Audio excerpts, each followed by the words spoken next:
সকালের নরম রোদ তখন ধীরে ধীরে কলেজের ক্যাম্পাসে সবুজ গাছগুলোর উপর ছড়িয়ে পড়েছে। নতুন শিক্ষাবর্ষের প্রথম দিন, চারিদিকে নতুন মুখ, নতুন স্বপ্ন আর নতুন পরিচয়ের ব্যস্ততা। এই ভিড়ের মধ্যেই হাঁটছিল অব্র, গ্রামের সাধারণ পরিবারের ছেলে। পড়াশোনায় খুব ভালো, কিন্তু স্বভাবে ভীষণ শান্ত। নতুন শহর, নতুন কলেজ, সব কিছুই তার কাছে অচেনা। ঠিক তখনই পিছনে থেকে দৌড়ে আসা এক মেয়ে হঠাৎ তার সঙ্গে দেখা গেল। মেয়েটির হাত থেকে সব বই মাটিতে ছড়িয়ে পড়ল। মেয়েটি বলতে লাগলো, সরি, আমি খেয়াল করিনি। অব্র নিচু হয়ে বইগুলো তুলে দিতে বলল, কোনো সমস্যা নেই। মেয়েটি হেসে বলল, ধন্যবাদ। আমি নন্দিনী। আর আমি অব্র। দুজনের চোখ কয়েক সেকেন্ডের জন্য একে অপরের দিকে স্থির হয়ে রইল, যেন সময় থমকে গিয়েছিল। সেদিনের পর থেকে প্রায় প্রতিদিনই কলেজের কোথাও না কোথাও দেখা হয়ে যেত তাদের। কখনো লাইব্রেরিতে, কখনো ক্যাম্পাসে, কখনো ক্যান্টিনে, কখনো কলেজের পুরনো বটগাছের নিচে। এভাবেই তাদের সময় কাটতে লাগলো। একদিন নন্দিনী হেসে বলল, তুমি তো চুপচাপ থাকো কেন? অব্র মুচকি এসে উত্তর দিল, সব কথা সবাইকে বলা যায় না। তাহলে একদিন আমাকে বলবে। অব্র বলল, হয়তো। দিন যেতে লাগলো, বন্ধুত্ব ধীরে ধীরে গভীর হতে শুরু করলো। একদিন বিকেলে দুজনে কলেজের পাশে নদীর ধারে বসেছিল। হালকা বাতাসে নন্দিনীর চুলগুলো বারবার মুখের উপর এসে পড়ছিল। অব্র শুধু তাকিয়েছিল, কিন্তু কিছু বলছিল না। নন্দিনী হেসে বলল, এভাবে কি দেখছো? কি দেখছো? অব্র লজ্জা পেয়ে অন্যদিকে তাকিয়ে বলল, কিছু না। নন্দিনী মুচকি এসে বলল, মিথ্যে বলতেও শিখনি। সেদিন প্রথমবার অব্র বুঝতে পারল সে শুধু নন্দিনীর বন্ধু হয়ে থাকতে পারবে না।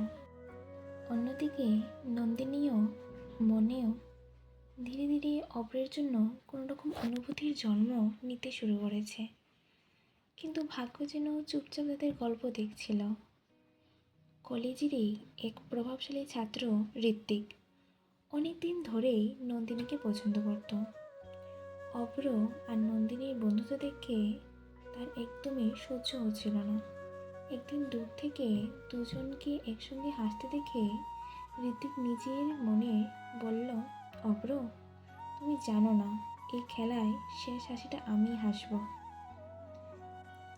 তার ঠোঁটে যেন ভেসে উঠছিল রহস্যময় হাসি। অব্র আর নন্দিনী তখনও বুঝতে পারেনি তাদের সুন্দর গল্পের উপর অন্ধকারের ছায়া নেমে আসতে শুরু করেছে। কলেজের কয়েক সপ্তাহের মধ্যেই অব্র আর নন্দিনী বন্ধুত্বে সবার নজরে পড়ে গেল। তারা একসঙ্গে লাইব্রেরিতে পড়তো, ক্যান্টিনে চা খেত আর ক্লাসের শেষে অনেকক্ষণ গল্প করত। কিন্তু এই বন্ধুত্ব একজনের চোখে বিষ হয়ে উঠেছিল। সে ছিল ঋত্বিক। ঋত্বিক ছিল ধনী পরিবারের ছেলে। কলেজে তার অনেক প্রভাব, সবাই তাকে একটু ভয় পেত। সে মনে মনে ঠিক করেছিল, নন্দিনী, যদি তুমি আমার না হও তাহলে তুমি কারোর হতে পারবে না। একদিন সে তার বন্ধু রাহুলকে বলল, অব্রকে এমন শিক্ষা দেব যাতে সে নিজেই নন্দিনীর জীবন থেকে দূরে সরে যায়। রাহুল অবাক হয়ে বলল, কি করতে যাচ্ছিস? ঋত্বিক ঠোঁটের কোণে হাসি টেনে বলল, অপেক্ষা কর, নাটক তো এখনই শুরু হলো। পরের দিন ছিল কলেজের সাংস্কৃতিক অনুষ্ঠানের প্রস্তুতি। নন্দিনী গান গাইবে আর অব্র উপস্থাপনার দায়িত্ব পেয়েছে। সবাই ব্যস্ত। সেই সুযোগে ঋত্বিক চুপি চুপি কলেজের অফিসে একটি গুরুত্বপূর্ণ ফাইল অব্রের ব্যাগে লুকিয়ে রাখল। কিছুক্ষণ পরেই হইচই শুরু হয়ে গেল। ফাইলটা নেই। অধ্যক্ষ রেগে বললেন, যেই এটা করেছে তাকে কঠোর শাস্তি দেওয়া হবে। সব ছাত্রছাত্রীর ব্যাগ তল্লাশি শুরু হলো, কিন্তু বোঝা যাচ্ছে না কে নিয়েছে। অব্র কিছুই বুঝতে পারছে না। হঠাৎ তার ব্যাগ থেকে সেই ফাইল বেরিয়ে এলো। চারদিকে ফিসফাস শুরু হয়ে গেল। অভ্র চুরি করেছে? আরে অভ্র চুরি করেছে, ওকে তো ভদ্র মনে হতো।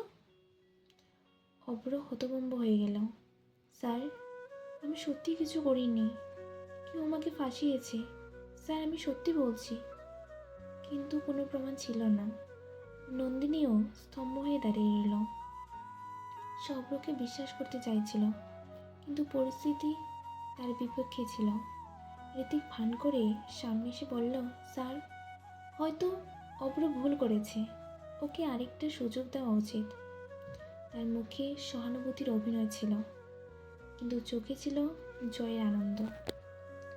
অভ্র অপমানিত হয়ে কলেজ ছেড়ে বেরিয়ে এলো। বাইরে তখন প্রবল বৃষ্টি। নন্দিনী দৌড়ে এসে তার সামনে দাঁড়ালো। অভ্র, একবার আমার দিকে তাকাও। অভ্র ভেজা চোখে বলল, তুমিও কি আমাকে চোর ভাবছ নন্দিনী?